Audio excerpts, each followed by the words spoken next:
Hello दोस्तों, आप सबका हमारी इस वीडियो में स्वागत है। आज की इस वीडियो में हम बात करेंगे बुंदेलखंड के शूरवीर योद्धा आला और उदल के जन्म के बारे में।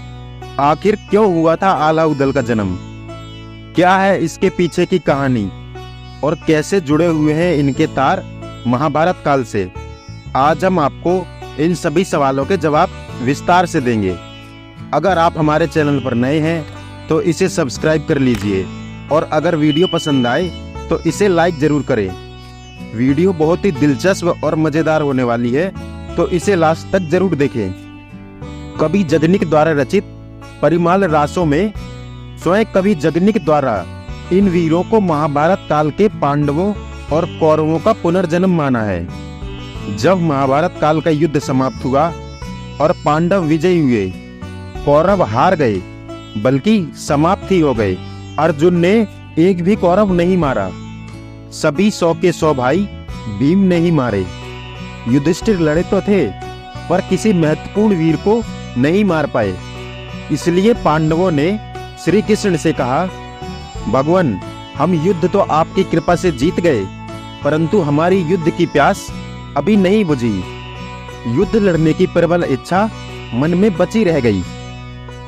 भगवान बोले, तुम्हारी यह इच्छा कलयुग में दोबारा योद्धा बनाकर पूरी कर देता हूँ। भगवान श्री कृष्ण अपने भक्तों के मन में उपजे अहंकार को कभी रहने नहीं देते। अहंकार को मिटाने के लिए कोई ना कोई लीला रच ही देते हैं। उन्होंने सोचा, कलयुग में इन्हें दोबारा लड़ने का मौका देता हूँ और हारने का भी अनुभव कराता हूँ। भगवान श्री कृष्ण की कृपा से कलयुग में इन 5 पांडवों ने जन्म लिया। पिछले जन्म की प्यास को शांत करने के लिए प्रभु ने युद्ध का बार बार अवसर दिया।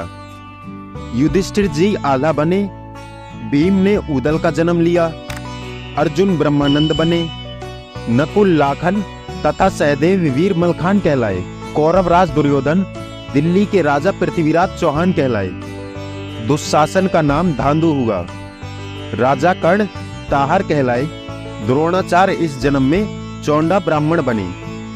इस प्रकार एक बार पुनः इन्हें युद्ध की प्यास बुझाने का अवसर दिया गया। सबने वीरता दिखाई परंतु सब नष्ट हो गए। एक और मान्यता के अनुसार आला को बर्बरीक का अवतार माना जाता है। बर्बरीक कौन थे? महाबली भीम के पुत्र घटोत्कच के पुत्र का नाम बर्बरीक था। जब महाभारत का युद्ध शुरू होने लगा तो भगवान श्री कृष्ण ने पांडव पक्ष के सभी योद्धाओं को अपने पास बुलाया और उनसे पूछा कि इस भीषण युद्ध को कौन योद्धा अपने पौरुष के दम पर कितनी जल्दी समाप्त कर सकता है। तो किसी ने कहा 5 दिन, किसी ने कहा 10 दिन, किसी ने कहा 1 दिन। लेकिन जब घटोत्कच पुत्र बर्बरीक को बुलाया गया तो बर्बरीक ने कहा कि मैं सिर्फ एक बाण से संपूर्ण युद्ध को समाप्त कर सकता हूँ। तो भगवान श्री कृष्ण ने बर्बरीक से पूछा कि तुम इस युद्ध में किसकी तरफ से युद्ध करोगे। तो बर्बरीक ने कहा कि मेरी माँ का आदेश है कि जो कमजोर पक्ष हो तुम उसकी तरफ से ही अपनी शक्ति का प्रदर्शन करना। भगवान ने कहा कि तुम हमें बताओ कि कैसे एक बाण से तुम संपूर्ण युद्ध का समापन कर सकते हो। बर्बरीक ने अपने धनुष की प्रत्यंचा पर सिंदूर लगाई और उन्होंने एक पेड़ की तरफ इंगित करके भगवान श्री कृष्ण से कहा कि मैं इस प्रत्यंचा को छोड़ूंगा और इस सिंदूर की एक एक बूंद इस पेड़ के सारे पत्तों पर आ जाएगी। जहां जहां आप इस सिंदूर की बूंद को देखेंगे, मेरा बाण उस पत्ते पत्ते को छेदते हुए जाएगा।